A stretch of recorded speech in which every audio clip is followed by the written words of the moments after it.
राधे राधे, जय श्री कृष्णा। दोस्तों, किशोरी क्रिएशन से मैं सपना शर्मा आप सभी का हार्दिक स्वागत करती हूँ आपके अपने चैनल पर। दोस्तों, आज के वीडियो में मैं आपके लिए बैसाख मास महात्म्य के 21वें दिन की कथा लेकर के आई हूँ। इससे पहले के 20 अध्याय के वीडियो जो है मैंने मेरे चैनल पर डाले हुए हैं, आप उनको मेरे चैनल पर जाकर देख भी सकते हैं और श्रवण भी कर सकते हैं। बैसाख मास को माधव मास भी कहा जाता है। यह भगवान विष्णु का प्रिय मास है। बैसाख महात्म्य में 25 अध्याय हैं। मैं प्रतिदिन आपको रोज एक अध्याय का पाठ सुना रही हूँ। आज मैं आपको बैसाख मास महात्म्य का 21वां अध्याय सुनाऊं। उसके पहले मैं आपको भोजन करने की विधि और भोजन करने से पूर्व बोले जाने वाले मंत्र बताती हूँ। भोजन करने से पूर्व हाथ पैर धोकर स्वच्छ पानी से कुल्ला करके ओम भूर्भुवः स्वः इस मंत्र से 2 बार आचमन करना चाहिए। इसके पश्चात आसन लगाकर भोजन की थाली और चढ़ाना चाहिए, अर्थात हथेली में जल लेकर भोजन की थाली के चारों ओर घुमाते हुए निम्न मंत्र बोलकर उसका आचमन कर लेना चाहिए। जमीन पर छिड़क देना चाहिए। ये देखते हैं मंत्र। अन्नपूर्णे सदा पूर्णे शंकर प्राण वल्लभे ज्ञान वैराग्य सिद्ध्यर्थम भिक्षाम देहि मे पार्वती ब्रह्मार्पणम ब्रह्मापर्णम ब्रह्म विग्रह महागमनो ब्राह्मणा होतम ब्राह्मणमेव तेन गंतव्यम ब्रह्म कर्म समाधिना। उसके पश्चात माँ अन्नपूर्णा भगवान विष्णु इष्ट देव का ध्यान करके भोजन प्रारंभ करना चाहिए। भोजन ग्रहण करने से पूर्व निम्न मंत्र पढ़कर बेर के बराबर 3 ग्रास निकालने चाहिए। ओम भूपते स्वाहा, ओम भुवन पते स्वाहा, ओम भूतानाम पते स्वाहा।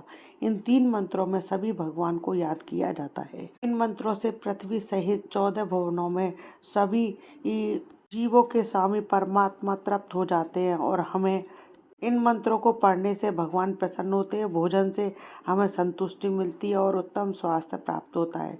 सबसे पहले हमें इन तीनों ग्रासों को खाकर ग्रहण करना प्रारंभ करना चाहिए। भोजन करने से पूर्व मौन होकर मन ही मन निम्न मंत्रों को भी पढ़ सकते हैं। ओम प्राणाय स्वाहा, ओम अपानाय स्वाहा, ओम व्यानाय स्वाहा, ओम उदानाय स्वाहा, ओम समानाय स्वाहा। इन मंत्रों का उच्चारण करने के बाद प्रेम पूर्वक प्रसन्न मन से भोजन ग्रहण करना चाहिए। भोजन करते समय कभी उसकी निंदा नहीं करनी चाहिए। यह भी ध्यान रहे कि अन्न का कोई दाना झूठे ना छोड़े।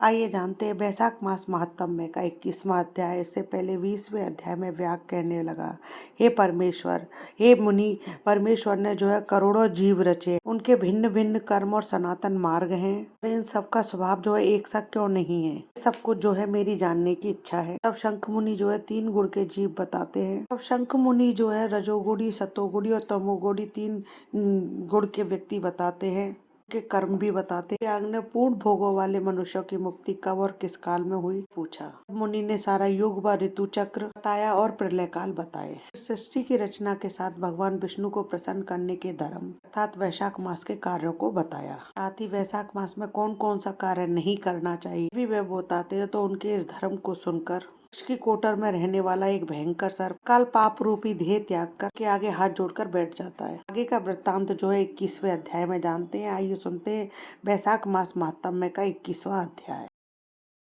तो अध्याय। तब सत्यदेव जी कहने लगे कि शंख मुनि और व्याग दोनों बड़े विस्मित हुए। तब शंख मुनि ने पूछा कि तुम कौन हो, तुम्हारी दशा ऐसी किस कारण हुई है?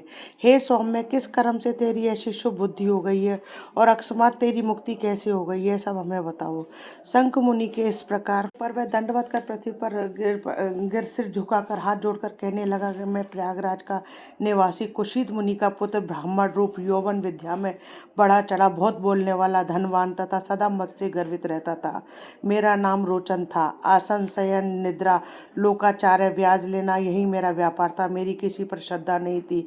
इस तरह से मेरा बहुत समय नष्ट हो गया। वैशाख के महीने में जयंत नाम के ब्राह्मण भगवान के प्यारे वैशाख मास के धर्म की कथा सुनाया करते थे, जहाँ चारों वर्णों के हजारों स्त्री पुरुष प्रातः काल स्नान व मधुसूदन भगवान का पूजन कर कथा सुनते थे। मैं भी उस सभा में पगड़ी पहन पान चवा वहाँ का कौतक देखने को जाता था। वहाँ जाकर कभी हंसी कभी निंदा करता। ऐसी लोक बातों से सब श्रोताओं का मन चलायमान हो जाता।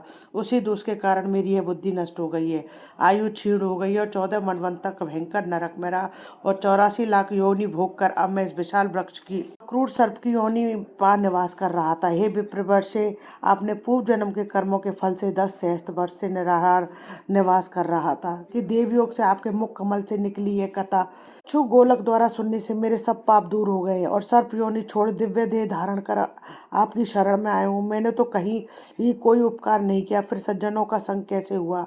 अब आप मेरे ऊपर अनुग्रह करो, जिस धर्म में मेरी बुद्धि हो, सुंदर गति मिले, चरे साधु महात्माओं की संगति मिले, विष्णु भगवान में प्रीति हो, उनको कभी ना भूलो। इस प्रकार अनेकों स्तुति कर, हाथ जोड़कर, सिर झुकाकर मुनीश्वर के आगे चुपचाप खड़ा रहा। शंख मुनि ने प्रेम में भरकर उसको दोनों हाथों में उठाया और उस पर अनुग्रह कर भावी वृत्तांत कहने लगे। हे द्विज, वैशाख मास और विष्णु भगवान का महात्म्य में श्रवण करने से तेरे सब पाप नष्ट हो गए हैं। तू क्रम से अति भाग लोकों को जाकर फिर आर्ष देश में ब्राह्मण के घर जन्म लेगा। वेद शर्मा नाम से प्रसिद्ध होकर सब देश विद्याओं में विशारद होगा। प्रत्येक जन्म में तेरी अत्यंत जाति स्मृति होगी। निर्द्वंद, निष्प्रह, गुरु भक्त और जितेंद्रिय होकर उस जन्म में तू सदा विष्णु भगवान की कथा में तत्पर रहेगा और वैशाख उक्त विषय के अपधर्म करेगा। तब तू सिद्धि प्राप्त कर संपूर्ण बंधनों से छूट परम धाम को प्राप्त होगा।